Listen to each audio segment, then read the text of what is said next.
Coming up on this week's show, Pringles pay tribute to the ZX Spectrum. A Streets of Rage movie is on the way. And we chat to id Software legend, Dave Taylor.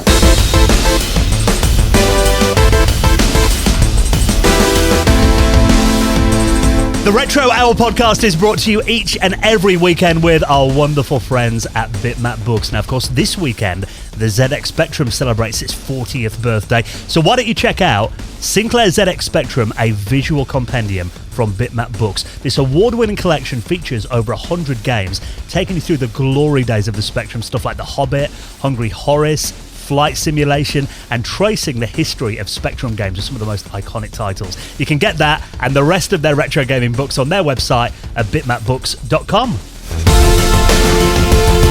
Hello and welcome to the Retro Hour podcast, episode number 323, your weekly dose of retro gaming and technology news with me, Dan Wood. Me, Ravi Abbott. And me, Joe Fox. And a very warm welcome to the podcast that each and every weekend takes you behind the scenes on the world of classic video games, brings you up to speed on all the happenings in the world of retro gaming and technology, and we bring you a very special guest. Now, before we get into what's coming up on this week's show, actually we are crossing the big pond, live and direct from New York City. I don't know why I'm doing the accent. Yes. Ravi Abbott. If it sounds a bit different, Ravi's in America at the moment. Yeah, I'm in Manhattan at the moment. I'm just watching Al Capone walk down the streets. Oh, wow. I'm walking here. I'm walking here. Yeah, I've been on a kind of tour of America, and I've still got a couple of weeks left. So, I'm in my hotel room at the moment. You'll probably hear stuff going by, lots of sirens, and I think a helicopter above. Yeah, it's been really good fun. If we don't hear them, I want Dan to edit it all in and just use like GTA 3 sound effects, like, just constantly through the show, just like really obnoxious. I love the fact as well there is a slight delay on the line, like on satellite on TV. There is. They're trying to do the news. Yeah, there's like about a second delay. So, hopefully, there won't be too many awkward silences. But yeah, Ravi, you've been all over the place. You were at Silicon Valley last week. Yeah, I've been in the South to Georgia. I've been to Silicon Valley as well, and kind of checked that out. I saw the early Xerox PARC stuff, so I ended up seeing the first mouse that was kind of ever invented at the Computer History Museum. I even saw a private IBM collection, and this is mad. The guy gave me a kind of radioactive detector, a Geiger counter. And he was like, so you can take that on the plane coming back tonight. Yeah, he was like, take that on the plane, you'll be fine. I'm like, I'm not going to New York with that on the plane, so it's going to be posted back. But what did you do? I was like, why do you have these?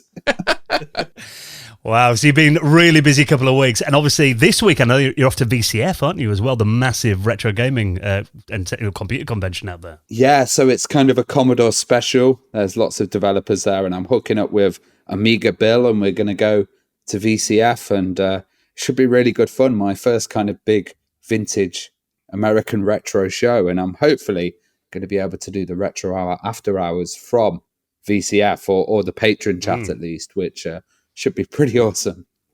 Well, Ravi, we're very pleased that you took time out of your busy day, flying all over the place to come and join us for the show as well. The joys of modern technology, eh? Oh, it's amazing, isn't it? Now, we have got a guest this week that we recorded a good few weeks ago before you went away. We had to kind of rack our brains and remember what we talked about. But this week, I remember this was such a good interview. We're joined by id Software legend, Dave Taylor. And God, we went through so much in this interview, didn't we? Yeah, so Dave's an absolute legend. And he was working with id Software kind of in the development of Quake as well as Doom and Doom 2. And he actually suffered from motion sickness, which was quite funny because the way that John Romero played the game and John Carmack, they were just crazy fast. And I think he had to have a sofa to lie down on after the kind of motion sickness happened. It was interesting to hear about those kind of early days at id, when they were playing like Doom, when it was still in prototype on a LAN, weren't they? Imagine playing, if you're going to play Doom against anyone in the world, imagine playing against Carmack and Romero. Oh, that would make you travel sick. And like the developments that he talks about as well. I didn't know that Doom was developed on the NeXT computer, and also the kind of ports that they did as well. So he talks a lot about the Linux ports, but there's an amazing story about the Jaguar ports and how they had to keep a cold Jaguar in the fridge and take it out when they were developing, because they were really actually pushing that hardware to its limits. And, I always love hearing stories from id Software as well. 'Cause, I mean, obviously, we have John Romero on the show. I remember you went to see him in Ireland, didn't you, a few years ago? And we did an interview with him there. And, we've covered the company quite a bit, but I think it's always interesting. Just when you talk about, Doom, there isn't a game that I can think of that kind of changed the world, particularly, insofar as the influence on modern gaming, like Doom. I mean, really that was the foundation of modern first-person shooters for many people, wasn't it? Yeah, and that kind of shareware model helped open it up, and that continued as well, because later on he did Abuse, which was an amazingly good little title as well. So we get into all the kind of Doom clones, but also Abuse and Quake. And Lord of the Rings as well. We kind of get into Lord of the Rings, Battle for Middle-earth, RTS game. Yeah, so it was really interesting chat. So you're going to enjoy this week's guest. Dave Taylor is going to be on the show in around half an hour from now. Now, lots of news stories for us to jump into. I know you can't wait to talk about this one, Joe. It is happening. They're making a movie about your favourite video game franchise ever. They are indeed. They are making Streets of Rage the movie. And I just, fingers crossed, it's good. So give us a lowdown on this thing. I mean, obviously, it's kind of been, with obviously the Sonic movies, been out of the last couple of years, Sonic 2. Yeah. Everyone's kind of loving Sega movies at the moment, you could say. So it's been everywhere this week. I've seen it all over Facebook. Ravi, texting me this morning, first thing I woke up to because he was still up. Have you seen this, Joe? Tagging me in it and everything. Like 3 a.m. our time. I think it was something like that. So the script is written, and it's been written by John Wick creator Derek Kolstad. So I don't know if you guys are familiar with the John Wick films. I've seen the first one. I've not seen them. I've heard good stuff about the series. Yeah, I've seen the first one, and they are right up my street, like action, kind of fighting films and stuff, like action gunfighting films, like Gun Fu, And I've only seen the first one. I keep meaning to check out the second and third one. It's just finding time, being a dad. I know I always say that. But it's been written by him. And then it's being produced by the same team who have actually produced the Sonic the Hedgehog movies, which is DJ2 Entertainment. And they're also behind the Equalizer franchise.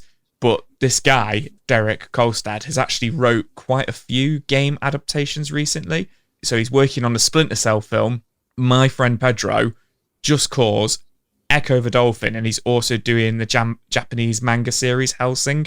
Like, he's turning all of them into films, and now he's doing... I'd love to see Streets Echo. of Rage. Like, how would that work? I kind of get Streets of Rage. Like, I get that. I can see that as a film concept, based on the first game, like a corrupt city, and these, the police are corrupt, so these cops take it into their own hands. Like, I can see that, and I can see it being a really good fighting film. Like, if they do it in the vein of, like, The Raid. I don't know if you guys have seen that, but that was like I think it was a Korean film which came out about 10 years ago now. If they do it as like a really, really action-packed, non-stop, like adrenaline fighting film, I think it will work really well. But Echo the Dolphin, don't really see how that would work. It'll be like Free Willy. Yeah, maybe. But I mean, the story of Echo the Dolphin is about aliens taking all the dolphins, isn't it, or something? So something random like that no one ever remembers. Yeah, so I'm not too sure about that. But yeah, I mean, there's no release date or anything like that. There's no like castings or anything, but it's in production, it's wrote, it's been approved, and there's a production team. In the Sonic the Hedgehog films, like, although they're kind of aimed at children and stuff like that, they've done really well, haven't they? And they're massive. Sonic the Hedgehog 2 is like the biggest film in the world at the moment, I think.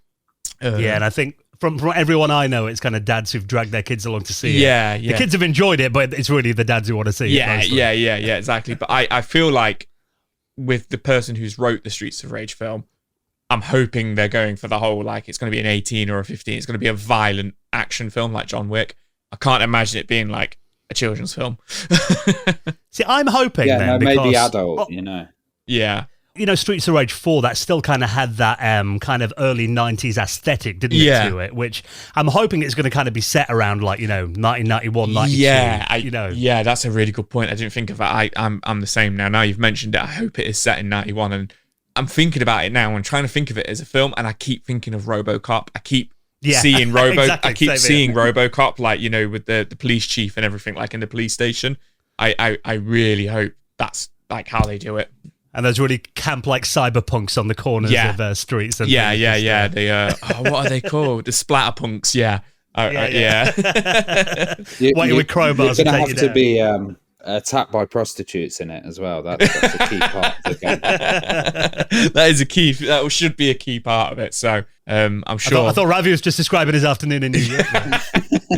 I'm sure I'll be reporting on it every week until it comes out, or at least whenever we see any information about it. So fingers crossed. It's as good as the Sonic films and the John Wick films, and better than the most recent Resident Evil film.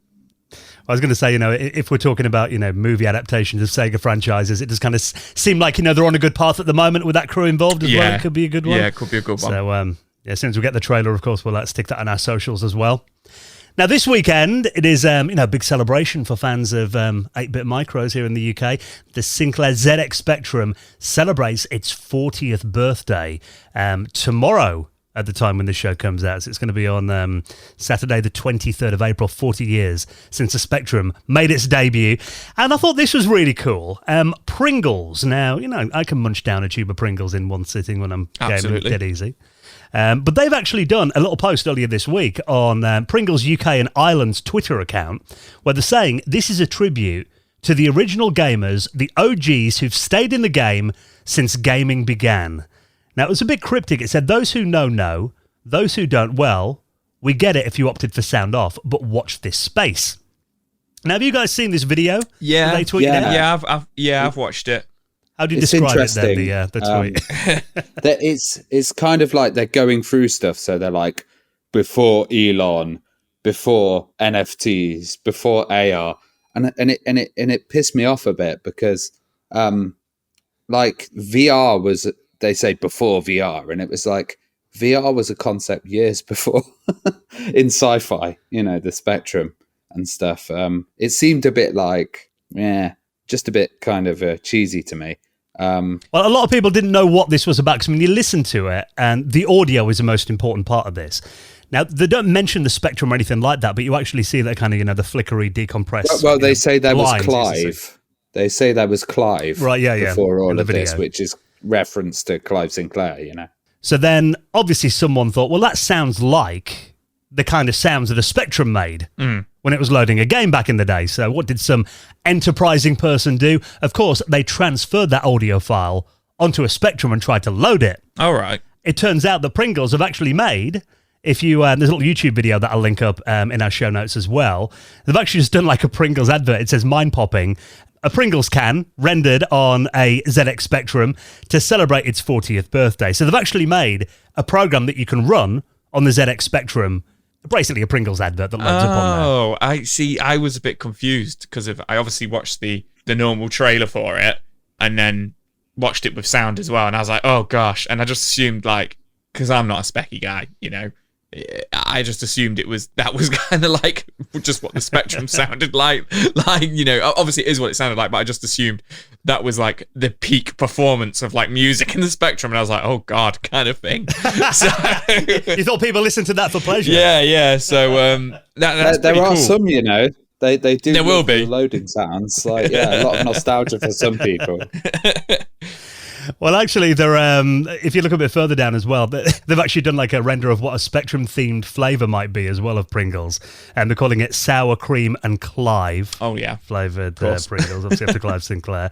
So, it is nice to see, obviously the Spectrum celebrating its 40th anniversary, a big deal to us retro fans, but, for a giant company like Pringles, it's actually kind of cool to see them showing it some attention, I think, and actually going to the effort of making a Spectrum program that you can download and run. There must be a CEO or somebody on the board of directors who's a big Spectrum fan at Pringles. Yeah. It's fun as well because it's kind of like, they are getting onto retro games, but I did get annoyed by the term OGs as well, because I'm sure OGs wasn't around back then. So it does seem like a kind of let's jump on this retro gaming hype and kind of do it. And the Spectrum's an odd choice, isn't it? You'd think they would have done something more universally appealing, like just sold more globally, but they seem to be, maybe they're targeting the UK audience here. Yeah, well, this looks like it is just a UK account. that's celebrating this. But yeah, I think it's quite a cool little idea, though. And I think, it's probably not something that many companies are going to latch onto, because it is a bit of an obscure anniversary, I think, isn't it, for those outside the retro scene? So not something I'd expect from like a giant company like that. Yeah, I think we're seeing more of this kind of associating with retro games. And it shows that kind of retro gaming and computers are popular and of interest. Like, maybe some kid seeing this is going to go, what? There was something before NFTs? Yeah, life before NFTs. It was the Spectrum and Pringles. Yeah, and I must admit, the advert did work on me. I'm really craving a pack of salt and vinegar Pringles now. Oh, I am as well now, actually, you've said that. Feel free to slip us some sponsor money there, Pringles. So, yeah, if you want to check out that and download it onto your Spectrum as well. I mean, it's a really cool idea that you can run it on your original hardware. I'll link that up in our show notes at theretrohour.com. Now, this is something that I wasn't aware of, actually, Joe, but you found this story. And this is something I showed this to my wife earlier. I said, we'll have to watch this tonight on Netflix. Netflix have released a new horror movie that's about retro games gone horribly, horribly wrong. Yeah, you know what? I was browsing Netflix last night, funny enough.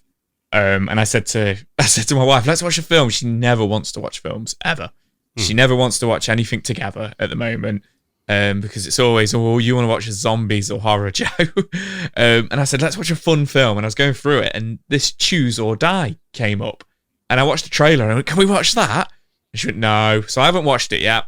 So I might have to probably watch it alone tonight. But it came out this week. And it's funny enough, because it's a Netflix-produced film.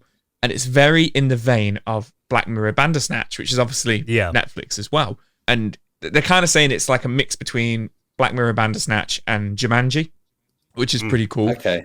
But from what I understand from the trailer and reading about the film, and it's got some good reviews, like people are saying it's pretty good by the looks of things. It's essentially about a young coder set in modern times who stumbles upon a text-based retro game.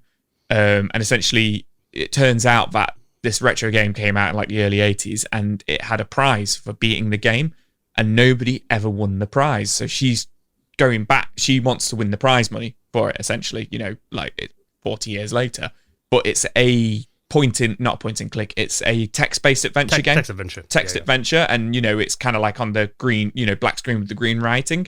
But essentially what happens is, as she's playing it, it's a horror game, and the things that are happening in the game start happening in real life, but then it gets like worse and worse, and things, she has to like type in the decision. So you say she has to choose or die, essentially. But it looks, as I've got, I am a big horror film fan, but as I've got older, like I've become more squeamish, and from the trailer, it looks pretty brutal. Like I won't, because we're a family chat show here, we're a family podcast. It looks pretty violent from the things that she's having to pick to do, but it kind of reminded me of like Saw in the vein of that. But it was just just really interesting that it was kind of totally based around the concept of finding a retro game and a retro competition, which we saw, we used to see a lot of those things, back in the 80s and stuff. Sword Quest and everything. Yeah, exactly. And it was really in the vein of that. And the name of the game is, now, the game in the film. This is where I'm going to... Cursor. Yeah, Cursor, spelled C-U... As in a cursor on a screen. Yeah. And I thought that was pretty cool. And it's starring the lad from Sex Education, which I haven't watched, but I know that's been a big show in the UK recently and stuff. So definitely looks like one to check out if you're up for a horror film and you're into retro games. It looks like a kind of Ouija board. Like, like you mentioned Jumanji there, and it's kind of like choose your destiny or fate. Yeah. The thing I think about it is like which game company would still actually have the money, right? Like most of them would have gone bankrupt. Well, that's the prize money, or they would have got nicked by a developer or something. That's the point. I think the point of, I mean, I'm assuming here, I've not seen it, but it's demonic. It's a cursed game. Do you know what I mean? I don't think, obviously, it's going to. I imagine there's going to be some sort of twist that it was made by a madman or something, and it's got something to do with demons or Satan or something. I'm completely speculating there because I've not watched it yet. But I mean, I don't know if you've watched the trailer, guys, but it does look brutal. Yeah, I'm watching it right now. Actually, with a lot of old tech in there. In the trailer, there's like old VHS setups and stuff, CRTs and stuff. Yeah, so It looks pretty cool. They have quite Maybe we should all watch VHS Watch player. it together, the three of us.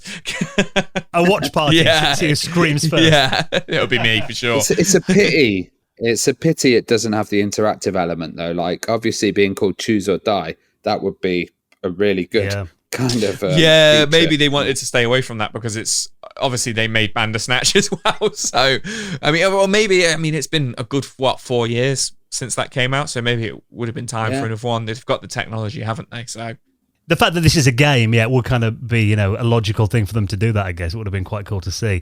I've also found something quite creepy as well about kind of stories surrounding cursed media. For me, it started with probably when I saw The Ring. Yeah. That really creeped me out, the fact that there was like a, haunted VHS tape. And more recently, there was the Archive 81 that we talked about on Netflix, which I read the other day has actually been cancelled. They left that on a cliffhanger, and apparently they're not doing series 2, which is really bizarre considering it was like in the top 5 most watched Netflix shows when it was on. So it also plays into like Polybius as well, and the title itself. You've got like Skate or Die or Ski or Die, which was like an old series of games. So it's kind of relating to that.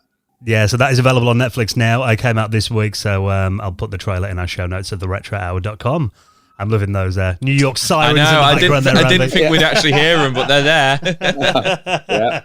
Constant. So this weekend, like we did say, Ravi is going to be doing our After Hours podcast and our patrons hangout live from VCF because it is that weekend. Even though you're traveling, you're on holiday, you're still committing to the show. Ravi's still going to be here for our hangout that we do once a month. And this is something that we do on a Sunday evening for a couple of hours. We invite all our patrons to come on board and we just talk about all kinds of like retro, nostalgic, geeky stuff on that, don't we? Oh, yeah. Like, I really love it. And it is like kind of a club. And I'm really excited to actually kind of be doing a video from VCF and, maybe showing off some systems that will be there. And there's going to be a lot of developers and stuff, get them involved because it is just like a huge chat. And the thing is, a lot of people join it and show off their setups. So this one I can go, look at this setup. Yeah, you're going to be the one who's going to be like, look at this. Totally alien. Yeah. Yeah, normally everyone else has got kick-ass collections and we're really jealous, aren't we? But if Ravi's at VCF, that might be quite impressive. And you're also going to be recording our patrons exclusive show that we do, which we haven't decided on a theme for this weekend yet, but I'm sure we will soon. Our latest one's all about retro handhelds, isn't it, that came out last month. So we're going to be recording a new episode of our patrons-only podcast, The Retro Hour, After Hours, this coming Sunday. So if you join us on Patreon right now, very good time for you to join. You can join us for the hangout this weekend and get the patrons exclusive podcast, of which I think there are 22 episodes now that you'll unlock if you join us on Patreon. I always think it's we've done 10, 22. That's crazy. Yeah, I think over 2 years worth of them that you can catch up on as well, covering all kinds of different stuff. So, but really the main reason that you'll join us on Patreon is just to support this podcast. Make sure it keeps coming out every single Friday, covers all our costs of running it and everything too. You get the normal episode early most weeks, you get it ad-free as well, and on each normal episode of the podcast, you get extra content on the patrons version of it too. So definitely worth joining us. And if you do, you will find your place in the most prestigious high score table in the world of retro gaming. And that is... Hall of Fame. No way. What do you think of that? He's got some music. It's only been, 5 years in the making? The Retro Hour Hall of Fame. Now, we've only got a couple this week, but let's give a huge thank you to Ewan Wood, Novalord, who joined us on Patreon this week. We really appreciate your support, guys. And if you'd like to do the same, you'll find it at theretrohour.com. Epic music, Did you use auto-tune on that, Dan?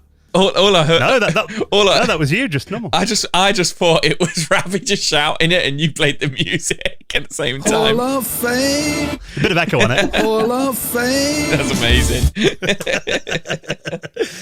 Right then, now before we get into our chat with Dave Taylor, he's coming up in just a minute. A couple more news stories to just quickly jump into. Now, this is one that is a bit of a rumour, but I think it's probably quite likely to happen.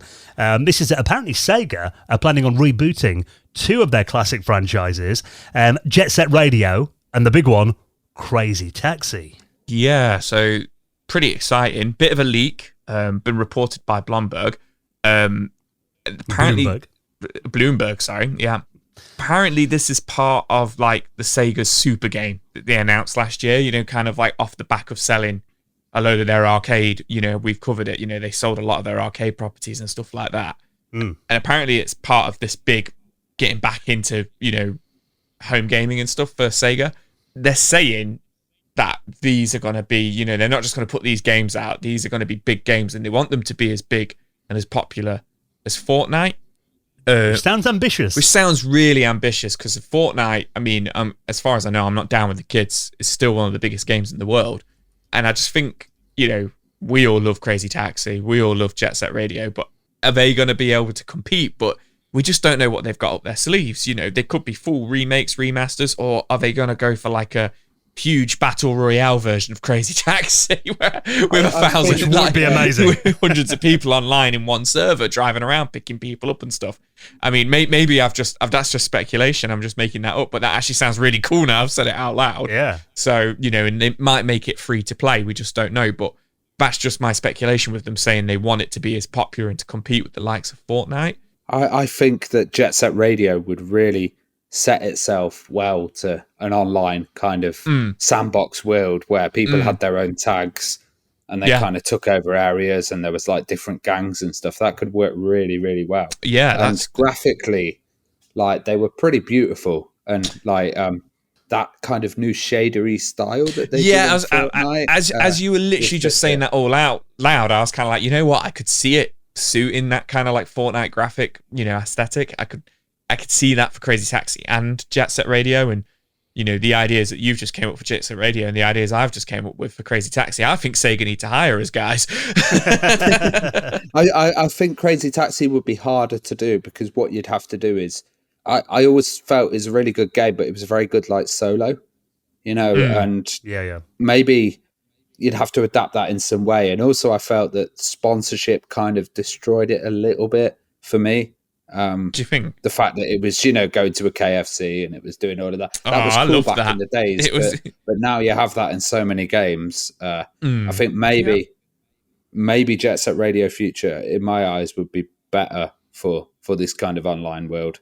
And both of them have top soundtracks as well, Well, that was going to be my next point, the fact that, I've played certain versions of re-releases of Crazy Taxi where the Offspring music's not in there, and to me that was such a big part of the game.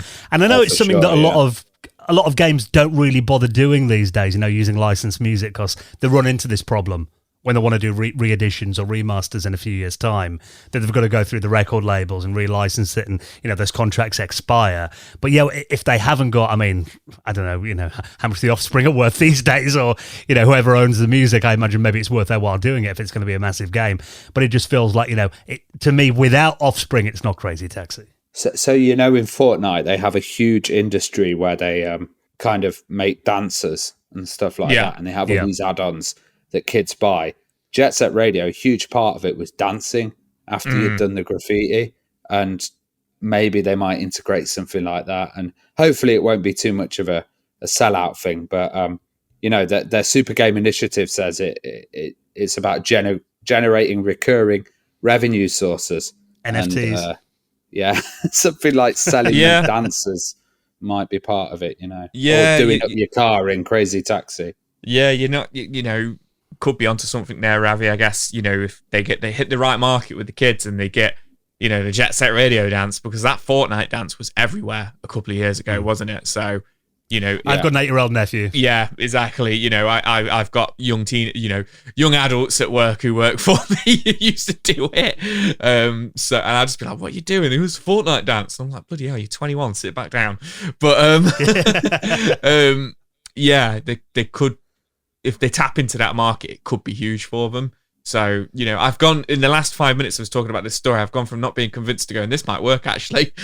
To me, though, it's interesting that they choose, basically, 20-year-old franchises to try and reach this audience, which, like you said, is generally, I mean, I don't know the exact demographic of a Fortnite player, but I'd assume it's kind of that pre-teen audience, but really. I think Ravi could be onto something there with the aesthetic of the way it looks.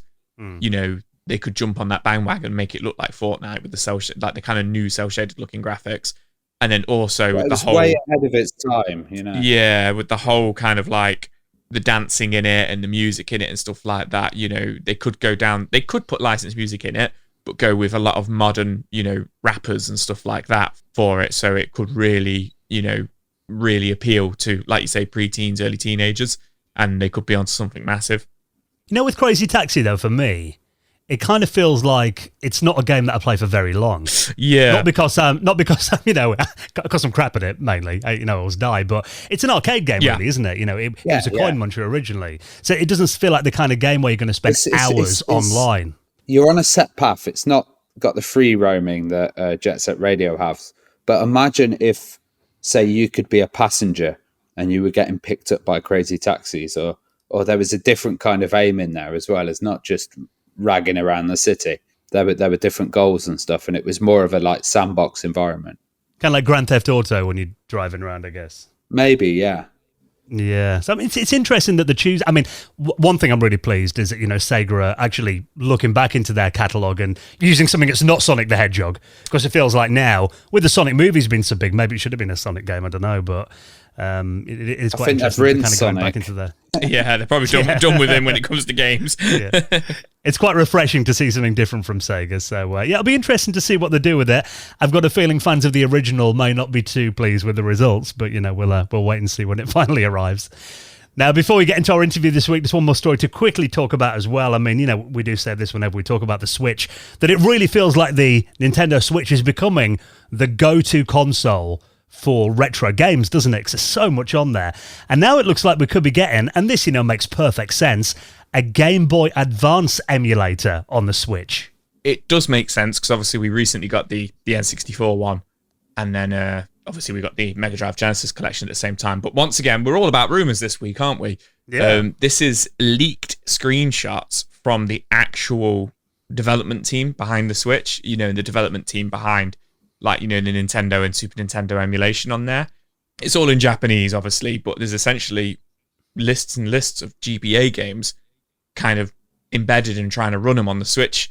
We've got like Pokemon Pinball and Mario Bros on there, and my eyes can't see the smaller ones, but we've got the Game Boy start screen, running on there as well. So, I don't know who's got a hold of this, but I'm seeing it everywhere, that it's these are the leaked images of it coming. So wouldn't be surprised if Nintendo have leaked it themselves, because I know what they're like. But it does seem like that would be the standard progression, that or the GameCube. But I feel like they still kind of release a lot of GameCube games on the Switch, and they still kind of revisit kind of some of those games. So I can't see that happening. But yeah, I think the Game Boy Advance, it just seems right for the Switch, doesn't it? Well, this apparently leaked onto 4chan. Oh, okay. That's where it came from. And there's a Twitter account called Trash Bandicoot. Mm-hmm. And they're talking about how apparently it was one of their developers who came onto 4chan, put a couple of screenshots up of it. But which, to me, if this is someone who works internally for Nintendo on this, it seems a pretty brave thing for them to do, do a screenshot of their... I was literally about to say, like, I can't see Nintendo not being behind that then. Like, yeah. They no longer work for Nintendo. Yeah, I was going to say, if you work for Nintendo and you're doing something like that, then what kind of thing? Like, that's a bit... We know what Nintendo are like, so that's a bit of a crazy thing to just do. Apparently, on the leak, it says some of them have supposedly been in a ROM folder at some point, and they're kind of highlighted in yellow. So there's like a list of all the file names here, and there's stuff like Mario Party Advanced, Choo Choo Rocket, and interestingly, they're doing the Japanese region version of that, so it must be kind of like region unlocked. And there's quite a list of stuff going through there, and also some of them, like Pokemon Ruby, Sapphire, and Emerald, have been using a link cable emulation as well. Oh wow! So there's some interesting looking stuff going on there, and maybe there might be an ability to link up with other gamers on the emulator. Hopefully more will come of this. I'm assuming they're going to modify it to online battling rather than, to the play over the original network, ROM. probably. Yeah, the original ROM will be like, you got to plug in your link cable now kind of thing, whereas they'll obviously go into that and change all the code and etc. So you just do well, as we know, they package these as like individual games rather than just releasing the whole emulator. So it'll probably be like a Pokemon package that you get, and then you can link up. I don't know. With the Switch, they do like the NES emulator, and you click on it and you get all the NES games, and then they do it with the SNES and the Super Nintendo, and the Super Nintendo, the N64. I don't have one, so yeah. You pay the subscription, monthly, and you go on to like the Super Nintendo, and there's like 40 games on there for you just to play. Like, you don't have to then pay. Okay.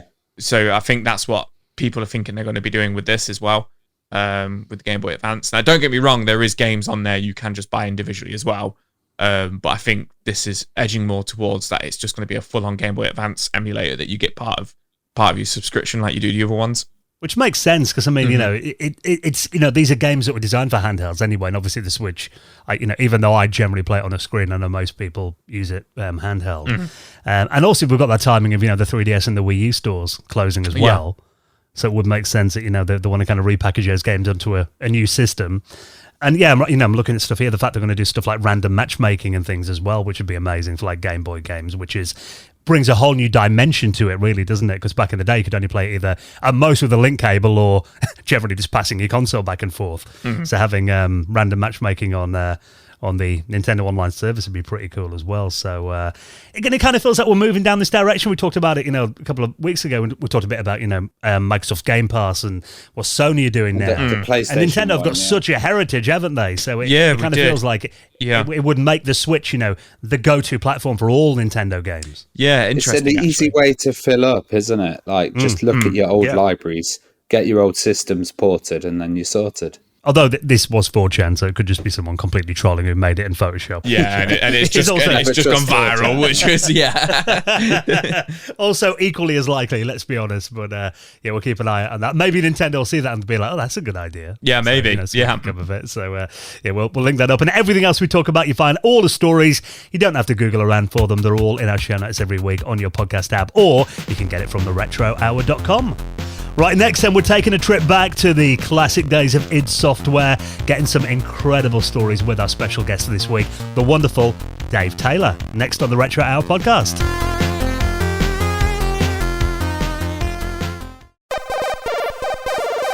You're listening to the Retro Hour podcast, and it is time for the main event then, when we welcome on this week's very special guest, a veteran of the video games industry, someone who's worked on massive franchises, games that we grew up playing, huge companies. I think our guest today ticks all of those boxes. Let's welcome on the incredible Dave Taylor. How are you doing, Dave?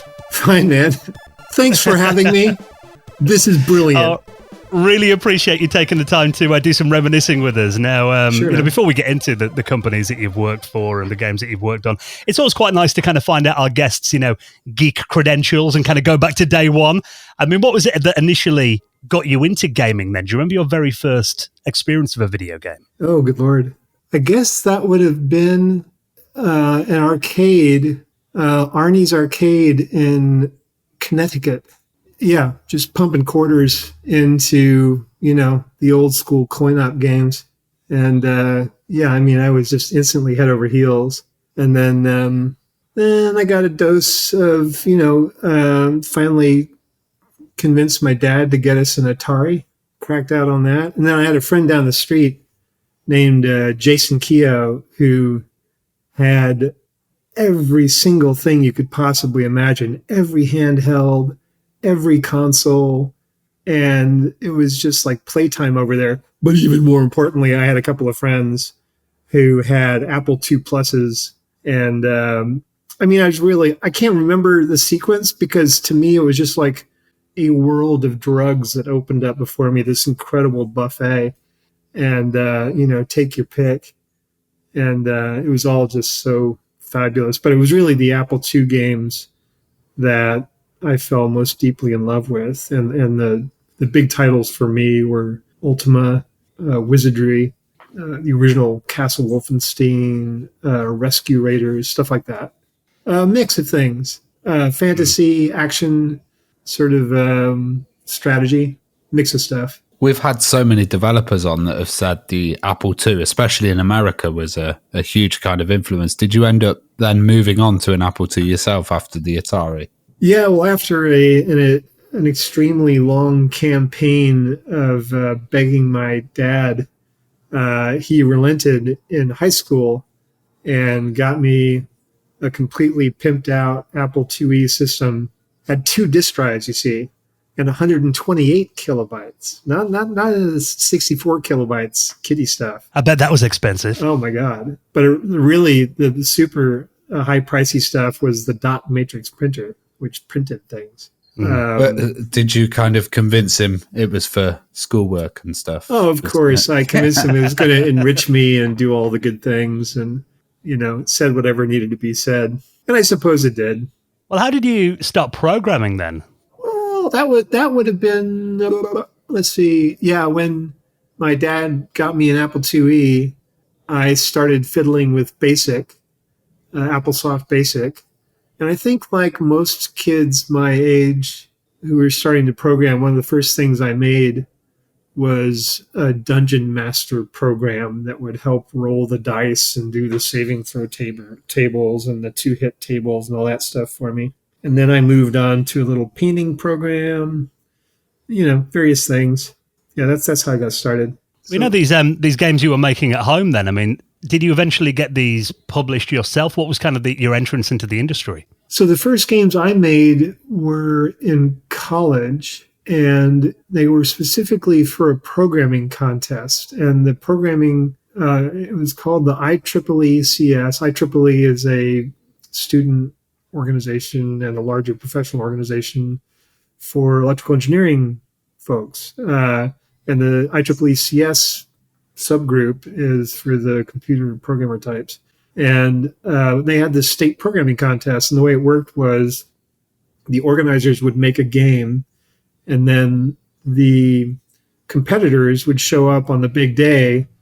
They'd be shown the game, and they would have to write some AI to play the game on their behalf. So it was a programming contest where it's like, surprise, here's the game, and here's your routine that you get to program to control your duder.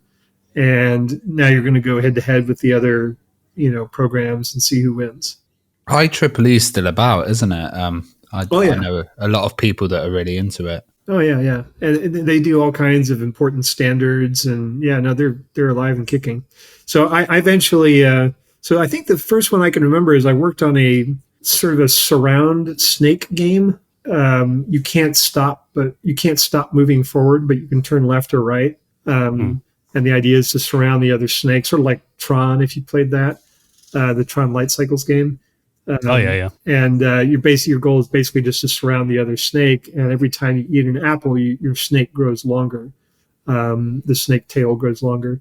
And that was on the PC under DOS, I believe. And that was my first game I worked on. And then I got really ambitious, and I started what was called the National Programming Contest under the same organization. And it was the same idea, but instead of being on a single PC where you have two subroutines fighting it out, instead we got companies to donate fancy pants Unix workstations. And each team of 3 programmers had 3 workstations, and their AI would run, they could have 3 of the same AI running on 3 stations, or they could have 3 different AI running on 3 workstations because they had 3 coders per team.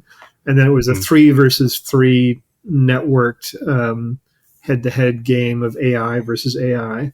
And then in the end, there would be this big, 48 player, 16 teams of 3? Yeah, 16 teams of 3 sort of all-out battle to see which team would survive of AIs. And those are the first games I worked on. And the very first one I did for the National Programming Contest was called Gobble. And you played Ma, Pa, or Squirt. And Ma was this big fat woman with a frying pan, and she had a lot of hit points and tremendous damage, but not very much reach. Pa was this skinny guy, and he had a hoe, and he had range, but it wasn't as damaging as Ma's frying pan. And then there was Squirt, who was a little kid, and he had a slingshot with crazy range, but very little damage.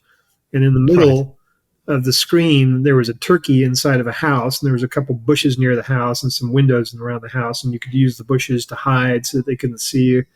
And the goal was to get Ma, Pa, or Squirt in that house, grab the turkey, and bring it back to your porch before the other team does. It was a great lesson in how hard it is to ship a game on the big day. Because it sounds like, you were doing some pretty advanced stuff, especially stuff with AI. I mean, a lot of people we talked to started making, Space Invaders clones or something. That sounds like you went pretty hard. I say AI, but I really just mean, nothing that fancy. I just mean like computer controlled characters. So did you decide at this stage that you wanted to make a full-time career in the industry then, or did you have any kind of other plans? And were your parents supportive? How did that kind of work? Oh, I wanted to do it since I first played Ultima, and I heard about this character / real person, Lord British, aka Richard Garriott, and was immediately had man bro love for him, and just I thought, God, that would be so cool. I mean, what kid wouldn't think that? Early on, I was like, this would just be the shit. Well, how did you find out about id Software? In college, in addition to the NPC stuff, I was working on a very early electronic game magazine called Game Bytes, spelled with a Y. It was shipped on floppy disk, and it was actually edited by the sadly late Ross Erickson, who was famous for helping to start and evangelize the Xbox Live Arcade program. And I was reviewing games at first because I thought, this is a way for me to get free games, and all I have to do is write my opinion about them. And then I very quickly realized I have to play even the awful games that I don't want to play. So I thought, well, I can use this as an excuse to meet my heroes. So I interviewed Richard Garriott. I was in Austin, Texas, and that's where Origin Systems was. And I was just over the moon with that. Asked him all the questions, was completely fascinated. Chris Roberts was also there. So then I interviewed him, and that was a fascinating technical interview for me.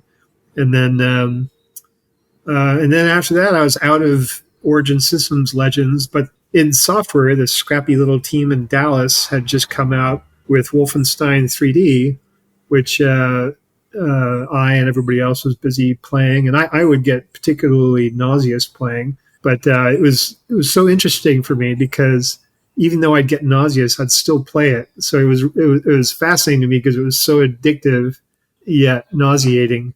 And I was just fascinated by this pull that I would do it. And I hate being nauseous more than just about anything else. So I did this group phone call with the whole team, interviewing them. And I couldn't really tell who was answering everything, because there were so many people on the other end of the line. But every time I asked a really geeky question, of course, there was this one dude who kept answering all like, how do you get direct access to the frame buffer, next step, stuff like that.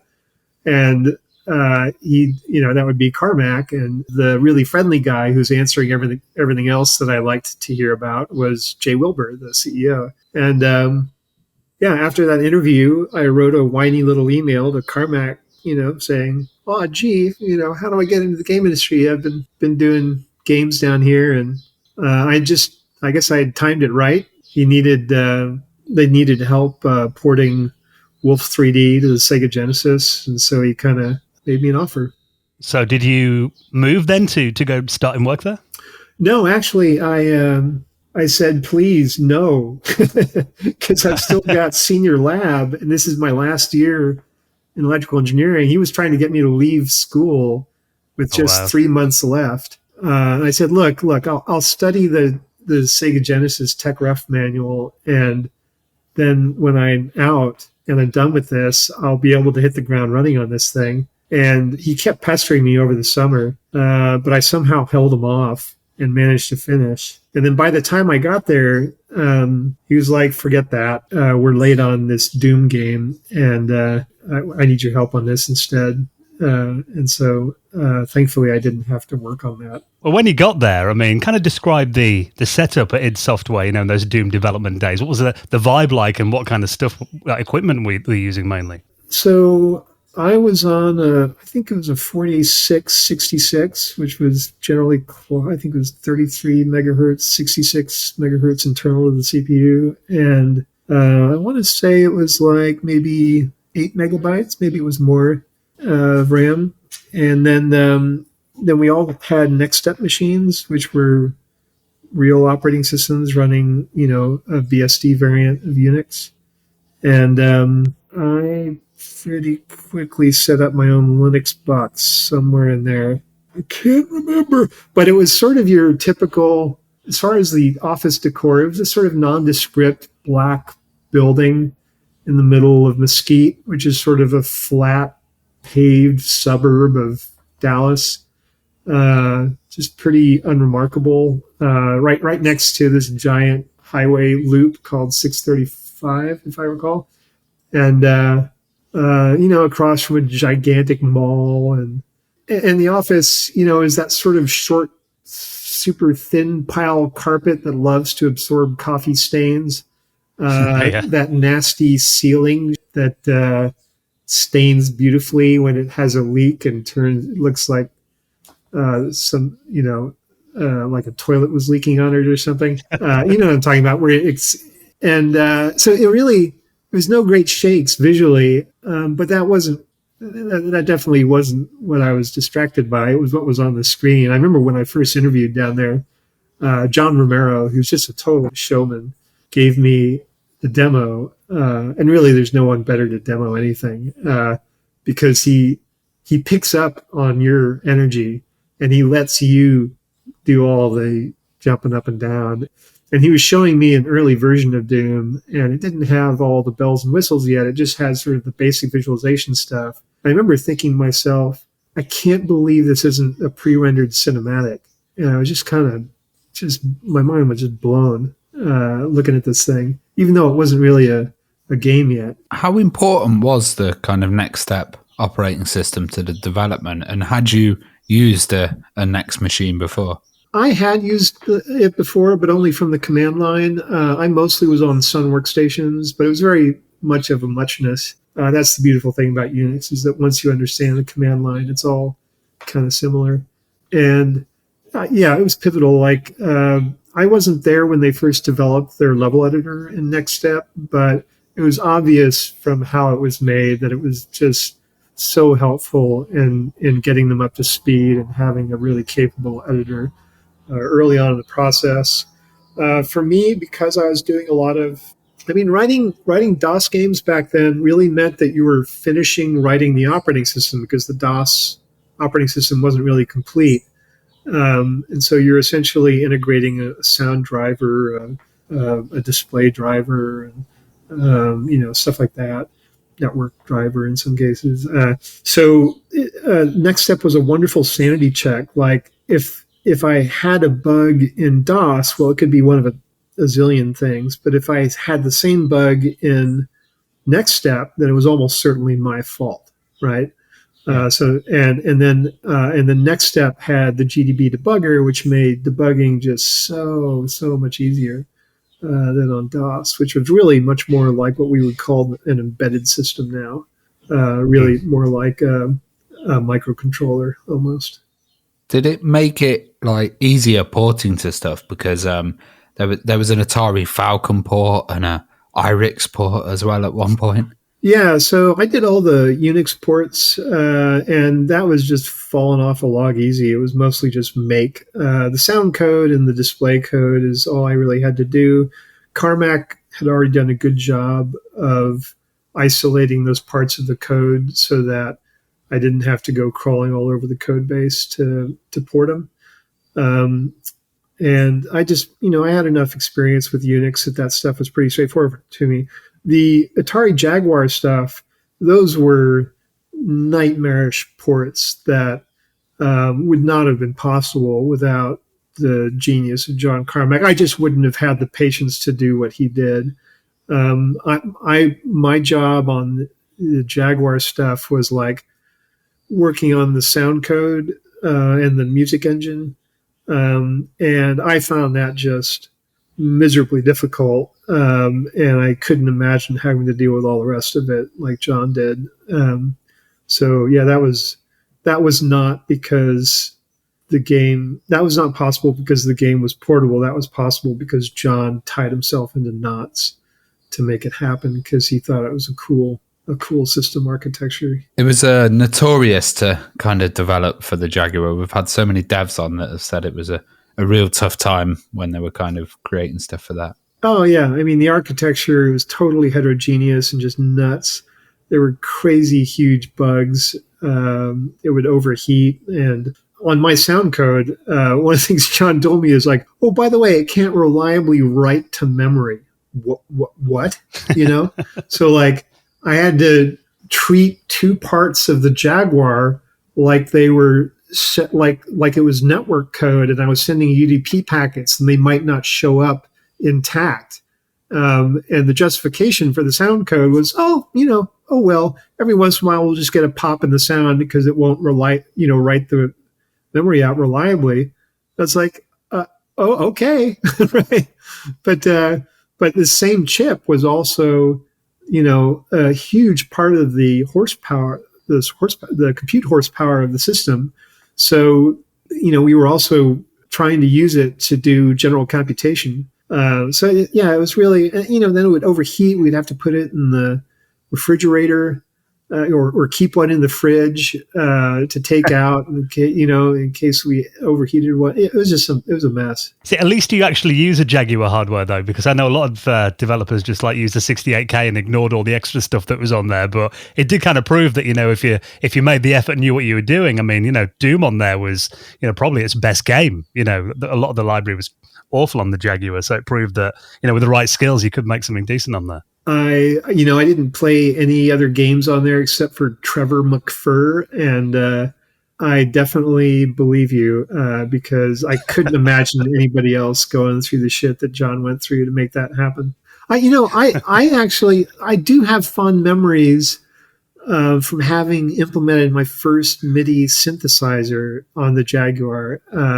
So that I have as a happy memory, as well as working closely with Bobby Prince on that. So that was a very fond memory, but the rest of it was just horrific. Well, you mentioned before, that you got some motion sickness when you're playing Wolfenstein 3D. Did you kind of, I think they called it, finding your FPS legs back then, didn't they? Did you kind of get over that when you started playing Doom, or were there any tricks that you had to do not to hurl when you were playing it? No, it was a motivator for me to debug quickly, essentially. So interestingly, Doom and Wolfenstein weren't my favorite game genre, right? But playing deathmatch, especially with Romero, was just so fun because to hear him just howl with delight at killing you, and just his beautiful insults, his trash talking, it was just poetry. And Sean Green started to get really good at it. His joy playing it was infectious. So even though it made me nauseous, I would play as long as I could until I started. There were sort of phases for me. It was farting, sweating, and then wanting to throw up. And he would push me as hard as I could go, and then eventually I would get better and better at it. But I never really got super acclimated to it. It was always hard for me. I was much more interested in the coding challenge. I was in a panicky state because this was my first job out of college, and nobody told me that Carmack was, maybe one of the greatest programmers in the game industry. And so I just thought, well, what if he's just kind of typical and I'm completely stupid, right? So I was paddling frantically to keep from drowning in this, flood of self-esteem issues, because here was this dude just pulling away from me, already way more advanced than me as a coder, and pulling away at this super linear rate, while I was frantically trying to keep up. And so that was most of what was on my mind. Jesus Christ, how do I get anything done today to make myself a fraction as worthy as this person? Well, when Doom kind of came out and, other people saw it, were you getting much feedback from the public? And What was the kind of reaction like, and how did you guys decide to follow it up with Doom 2? Well, the reaction was nuts. People were pretty thrilled about it. My main interaction with folks, I guess, was through IRC channels, I think. And I started populating my .plan file. The folks at id didn't know about this finger command you could use to find, to essentially dump the contents of your user's .plan file. It was sort of like an early text-only version of blogging, right? So I started putting a couple of things in there. People started following it, and then some of the other guys started doing it, and then it kind of became a thing. And so, yeah, that was most of my interaction with folks. And I don't know, I was young and had self-esteem issues, and also, so I was doing all the embarrassing things one does with those sorts of things going through your head. See, when Doom came out, I just remember it being such a phenomenon. It was the first time that I remember, because, I had a lot of friends who had Amiga computers. It was popular over here, but then they realised Doom wasn't coming out. They all sold up and got a PC. And it was the first time I remember people actually buying a new computer just to play one game. I'd never seen that before. Yeah, I heard quite a bit about that myself. I was already doing that sort of thing for the Ultima games. But yeah, it really kind of turned a corner with Doom and Quake. And I remember everybody started clamoring about, like, well, do you have one of these new fancy Pentiums? And they were, God, they're so fast. And if you use both of the UV pipes, you can get dual issue. And oh my God, and like that was a really exciting time for me as a coder and geek. I don't know, that sort of stuff, it didn't land as much to me just because I wasn't really trying to keep up with the Joneses at home. I was happy with whatever computer they gave me at work. And really, I hated DOS. I hated it. So I was spending as much time as possible in Linux or NextStep. I only used DOS to play games. And it was really sort of an awkward time where the games were getting good, but they still weren't as good as the greats from the Apple II days. There was this sort of awkward transition. And so, I was definitely playing some PC games, but I wasn't into FPSs, and I wasn't really chasing the hardware upgrades. Yeah, exactly. Yeah. Well, there is a famous song on Doom 2, the Dave D. Taylor Blues. What's kind of the story behind that? I've always been quite curious about that track. Oh, I don't know. That's probably just Bobby picking up on me. I was always complaining about something. It was probably something to do with that. I don't know. We really were dear friends, and just got along famously. And we spent a lot of time together on that Jaguar thing. And yeah, he was, just a lovely guy, just a lovely, lovely guy. And I thought he was such an interesting character. He was a lawyer before he became a musician, and I believe he ran a halfway house for a while. And he had this great, wonderful Southern drawl to his voice. He was just kind of this complete package of fascinating to me. So I don't know if there was a specific story behind that. I think he just, I think like all of us, we just sort of pulled from our surroundings to name things or whatever. I did the same sort of thing with the cheat codes. Well, you ended up working on Wolfenstein 3D as well, but there were ports for the Jag and the SNES and the Macintosh. How were you kind of involved with that? And what was it like going onto a Nintendo console? Oh, I never played with that. I only worked on the Jaguar version. I don't know if they reused my MIDI sequencer for the other ports. So we had basically licensed a proprietary sound engine from Paul Radek, or licensed. I don't know. Maybe I guess it was work for hire. I don't know. But we had he was an external contractor, and my job was integrating that sound library into Doom. But on Quake, I did my own sound engine from the ground up. That was, I think, one of the earlier things I started banging on for Quake. I wandered off the ports as soon as possible. The Jaguar thing was kind of traumatic for me. Like I said, loved working with Bobby, Doug, figuring out how MIDI works. But yeah, I wanted back on the PC. Well, as you mentioned Quake there as well, that was an amazing title, and it had some involvement with Nine Inch Nails as well. So, what was the kind of idea behind that and porting the Yeah, sound to that? that was really fun.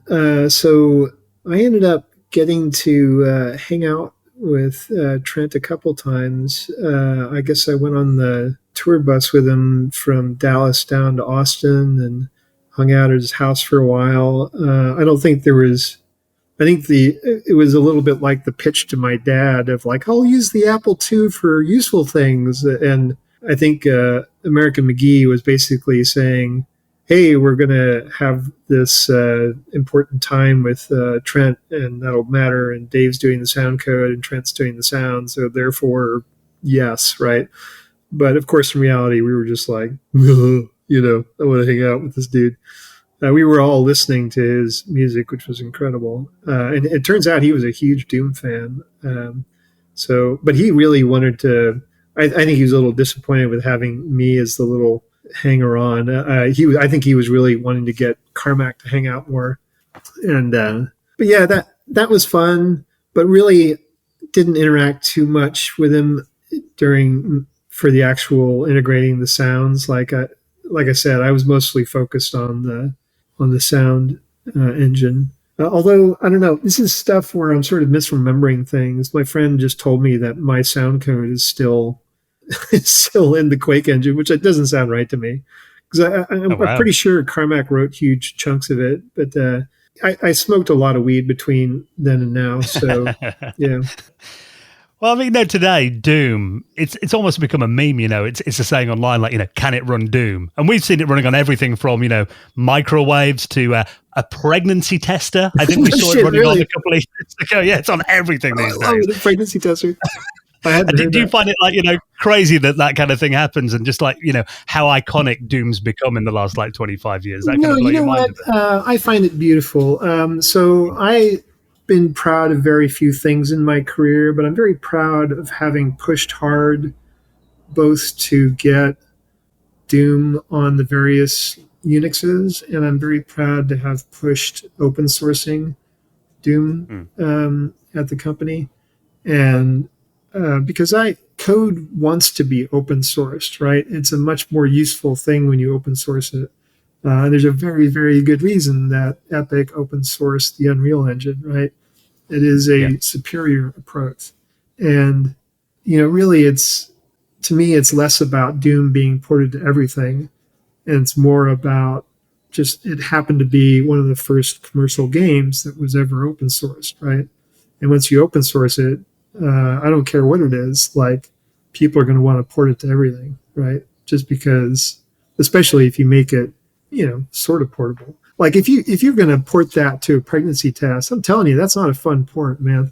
Like somebody had to work their ass off on that. Some of the ports I've seen are just incredible, and they really shouldn't be called ports. They should be called, what we called anyway, conversions, which is basically, port implies, okay, well, I just need to change out the IO level stuff, but conversion means so you've got to do a ton of work on this thing to make it happen.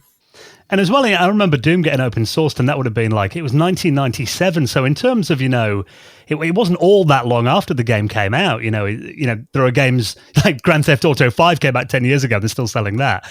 So that was relatively recent after the release. And I remember then, I said all my friends who sold their Amigas, I remember a version coming out on the Amiga in 97 when it got open sourced. What was kind of the conversation around that then? And how did the idea kind of come about that they should put the source code out there, just a few years after the game was, I imagine, still selling commercially? Yeah, I mean, so I had left, I think I had left before that they actually open sourced it. I'm not sure I remember all this correctly. I just remember more like being kind of, I'd come into this atmosphere where they had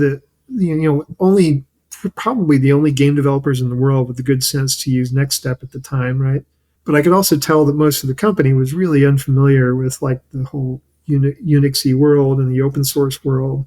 So I felt a little bit like kind of, sort of an ambassador for that space. And so I was trying to expose them to the game greats in that world, like NetTrek, which was I believe it was a 16 simultaneous multiplayer game, that was out well before Doom, and was incredible. It was client server based. It had character classes. Essentially, it was incredibly fun. And I remember showing them that, and because it didn't have those kind of like amazing commercial graphics, it sort of landed with a thud, right? Because it was hard to see in that spectrum for them. But that was something I was always doing. I was always kind of like evangelizing that kind of world. You ended up founding like crack.com, and that was really interesting. I thought Abuse was a great little title. And, do you think it not being 3D and being a kind of side scroller meant the industry kind of, didn't embrace it massively, whereas the gamers did? I honestly don't know. Like I got quite a bit of love from the industry for it. I actually got unprecedentedly lovely publishing terms for it. The thing that didn't really work out with Abuse is that it was a platformer on the PC, which was a big no-no back then. That was the wrong genre. That it really belonged on a console if it was a platformer.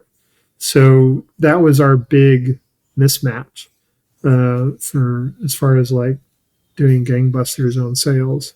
But yeah, it was pretty generally beloved. I was frankly surprised at how many people would come up to me and saying, "Oh my God, I loved Abuse," as opposed to Doom or Quake. It was ported on so many platforms. I'm reading that it was on the Acorn Archimedes. I remember it on Amiga OS, OpenBSD as well, Mac OS. Yeah, so it seemed to kind of have that code where it could, be converted or ported onto a different platform. Relatively we actually did the porting deal with Bungie for the Mac, and they actually did the port, if I recall. And because they had such a great relationship with Apple, Abuse actually shipped on every iMac for a while. Those days wouldn't last long for games. And I love the kind of way that it was like, keyboard and mouse as well, but for a side scroller. Yeah, and, it was kind of unique interface. Yeah, I agree. And that's one of the few things that I get really passionate about in game design, is user interface. And we spent a fair bit of time kind of iterating on that. But the original game actually, Abuse is actually kind of an aborted fetus of a game. So the original game was called Alien Grew, and it was a side-scrolling brawler that had this really advanced real AI, like neural net AI, with a morphing rendering engine that my brilliant partner Jonathan Clark had written. It was kind of coming together, but I had paired them up with this brilliant sci-fi author named Stephen R. Donaldson to do the plot, who was really good at doing sort of anti-heroes, really dark stories. And he was writing the first comedy I'd ever seen from him, and it was brilliant writing, but he kept changing the gameplay mechanics, and I just couldn't keep up with him. The original story was aliens are invading, and you're an IRS agent, and the way that aliens are invading is that they've secretly put a mutagen into the IRS 1040 forms, and when people handle them to pay their taxes, they turn into aliens, right? We couldn't really keep up with it. The AI training algorithm was really hard to figure out, and so what could we do with the tech we've come up with and feel like a game we could make in our sleep? And we were like, well, a side scroller, and what if we did this cool aiming thing with the mouse? I was a huge fan of this old coin-op game. I can't remember the name now, that had this two eight-directional joysticks, one for aiming, one for moving. It just seemed like a cool idea to do it with the mouse. It was a really cool looking game as well, actually, and it fit nicely into that kind of alien theme, and just the darkness about it. Really beautiful. Again, all tributes to Jonathan and Murray and Jung. Murray had done some beautiful art direction. Jung had really kind of fleshed it out wonderfully in this amazing design. And Jonathan had just done this amazing real-time lighting engine. Like, in so many ways, the Abuse engine was just way ahead of its time. He just did a fantastic job. And you ended up kind of releasing the source code at the end. And Yeah. Why was that decision made? Because I know it was shareware originally, which is kind of the same model as Doom. Well, this is same kind of model. Like I'm just a big open source weenie, and so it was really important to me to get it out there as open source. I think I can't remember exactly when we did it, but we decided to release it public domain as opposed to under a license. But there were parts that we held back, like we didn't give up the trademark, we didn't own the sound effects, I want to say, because those were Bobby Prince's, and we also didn't release the copyrights on the what are called the registered levels, right? So the part of the shareware game that you buy, right? So, but we released a chunk of it, and then I think it was Sam Lantinga who picked it up and really kind of ran with it. And I said, as long as it's for this, then yeah, you can use the trademark and all that stuff. And as long as it's for the open source version and it remains free, it's not, commercialized. Except, shareware, I think, was an interesting model. And obviously, originally I remember it was, make a donation if you like the game. And then it became into, more of a model of we'll give you extra content if you register. And then that kind of turned into, licenseware, and we've got donationware and that kind of thing. Do you think there's still a place for the shareware kind of model in modern gaming? Oh, sure. Yeah, absolutely. But, these things where you basically say, hey, pay what you think it's worth. Yeah. It really depends on circumstances whether that's going to work, right? I remember I was doing a lawn sale. My friend Naomi and I stayed out all day selling this stuff on the lawn. And then it was getting late. We wanted to have dinner. And I had the idea, well, what if we just put a sign on there and say, take what you like, pay what you think it's worth, slip it under the door of apartment 3, right? And we went to dinner thinking, this stuff's all going to be gone. We're going to see 50 cents under there. And sure enough, it was mostly gone, but for the dregs. But to our shock, we came back and there was just a pile of money under the door. And I was really impressed by that. So it's not just something that works in, software. It really, I think, can work in lots of things. Well, one later title that you did that I absolutely adore was Lord of the Rings Battle for Middle-earth. What was your kind of involvement in that title? Oh, very brief. It was a 3-week contracting gig. They needed help optimizing the GPU performance. And so I was talking to NVIDIA and basically sort of instrumenting the code and trying to get all of the DirectX calls under one module. So unlike Doom or Quake, where we had everything very carefully placed in a handful of modules for all the display calls, Battle for Middle-earth had inherited an engine. I think it was the Command and Conquer Generals engine originally, which, if you've played that game, is not the starting engine you would think was used for Battle for Middle-earth. And it kind of turned into this Franken engine, it was really kind of all over the place. That was the middle, that I don't know if you recall, but that was actually the game over which the EA spouse dispute came up that really changed labor laws in the game industry. And I was struck by the misery of this poor team that had been on sort of a forced, crunchy death march. And they were buying these Jamba Juice things, and then they were buying meals for them, and they basically wouldn't let them go home. And I remember my boss was trying to get me to play ball with this, and I just wasn't having it. And I felt really bad for these guys. One of the things the coders did that really kind of struck me is, those really thick rubber bands? They would walk up behind each other and just beam each other in the back with them. And that was considered good fun. Ouch. It struck me as the sort of thing that you might do in like a sensory deprivation tank, like when you're just crying out for any sensation, like pain is fine. Just give me something to distract me from this horror.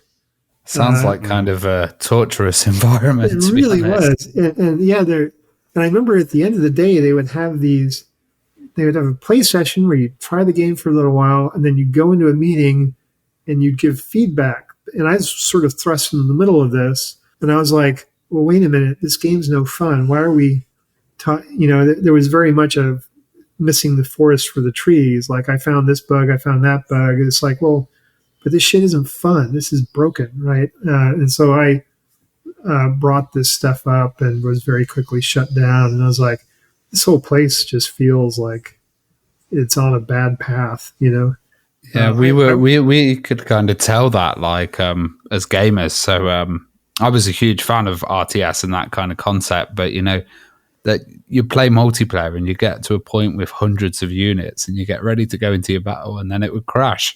You've done all this working to kind of build up your whole huge armies, go into battle, and then it just couldn't handle it. And it just and this is just a non-starter. I was like, this is and I felt with all the pressure and the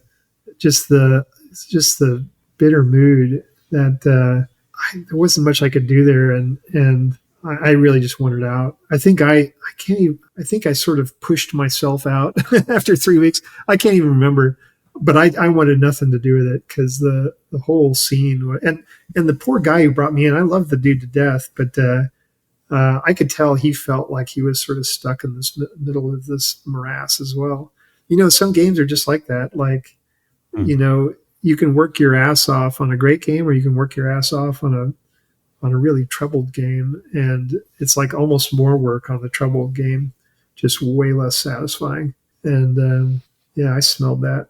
Well, one game that I hope you've got nicer memories of, Karateka. I mean, that was obviously the precursor to Prince of Persia. Jordan Mechner. Were you a fan of his work originally, and how did you get involved with the Steam remake of that game? I was a huge fan of the original. Huge. Like, it was such a cool Zen experience. It was a permadeath game. It was so challenging.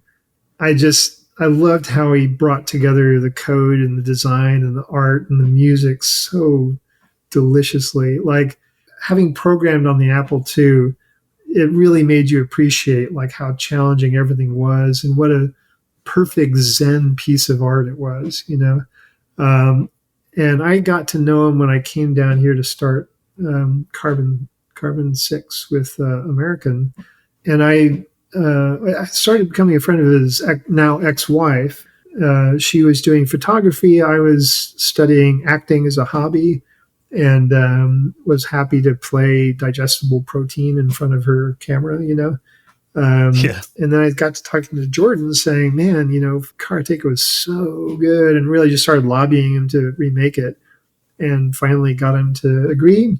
And so we, went off on that adventure together, raising money and coming up with the design, finding teams and stuff like that. So I came on ostensibly as sort of at first sort of like a rep, like I'll try to help put together the money and team and whatever help you want with the design. Yeah, I wasn't expecting to help with the design. I ended up coming up with that idea of starting off with the true love, and then if he failed, then it's the monk who loves her a little less, and then after him, it's the brute if he fails. It kind of turned into more of a producing role, and it really I ended up doing things that I wasn't terribly good at, and I was really. I've always thought of myself more as a hey baby producer. Like, I'm not a terribly don't ask me to make budgets and schedules and to crack whip on people. I'm not that kind of producer. I think I'm more of a cheerleader and putting things together kind of guy. Anyway, so it was a great learning experience for me. I didn't really like how it turned out in the end. One of the key things that I thought was missing was that in the original, I don't know if you remember, but it was very sensitive to the distance from which you were from your opponent and how your blows landed, depending on that, and then where they were in their attack and how you could sort of block a kick, for example. And all that was lost on the new one. Really, you were either within combat range or not within combat range. It was kind of a binary thing. And I thought a lot of the dimensionality of the gameplay left with that. And it felt much less kind of sort of zen to me, that magic from the original. Some of that had gone away. The fact that there was like lives in there and that the difficulty felt toned down as well, I guess. Yeah. Well, I take full blame for that. I thought that doing a permadeath thing just wouldn't be tenable during that market. So we had to have some way for you to win, but in a less satisfying way, so that you would want to replay it and win with her true love. But really, I wasn't the guy in charge. It really was Jordan. I was just helping to facilitate stuff, and really I made as much of a mess as I did help. Like one of the first things, we worked on site at the developer, which was kind of we really kind of upended their management chain, because Jordan Mechner is kind of a rock star in the game industry. So it's like sitting next to Brad Pitt. You're constantly wanting to push up your bra, kind of, and show them the sexy things you're working on. And I was through my mind was like, let's spend nickels like manhole covers. I want to spend as little money as possible on as ugly a game as possible that's really fun, so that once we've nailed that, we can sex it up and that sort of thing. So the first thing I did was talk to the leads and basically say, hey, how can we get you not working on this game so that we don't have as high a burn rate? And, that went over great. I think like one or two leads left within the first week of meeting me and realizing that I was going to be a mess. So it was, and then eventually I was working on stuff that it just wasn't me. Like, hey, Dave, take care of all the ratings agencies all over the world, the ESRB and the PEGI and all the, like, whatever they use in Brazil and Japan, and it was just like, do not sick Dave on these things. This is not a fit for me. So I think it was in the depths of our Sony kind of stuff where I was like, I'm checking out, guys. This is not me. Well, Dave, it's been incredible reminiscing with you over the last hour or so, the highs and lows of your career. I mean, what are you up to these days then? What are you working on right now? I am currently the CTO of a company called Blue Vishnu, and we do 3D textured meshes, full body scans. So our sort of superpowers is that we can do extremely high turnaround scans. So we just were at South by Southwest with the Tezos blockchain guys, and I think it was over 200 full body scans. Wow! One of those days, I think over three days or so, we did over 500 scans, start to finish, from to publishing them as NFTs on this low power blockchain. So I'm still banging on that, and I'm helping a friend out with sort of a slow burn game dev, which he hasn't announced, but I will certainly make noise when he's ready to do that. Well, Dave, listen, thank you so much for coming on and sharing some of your stories with us. It's been an absolute pleasure to talk to you. My pleasure, man.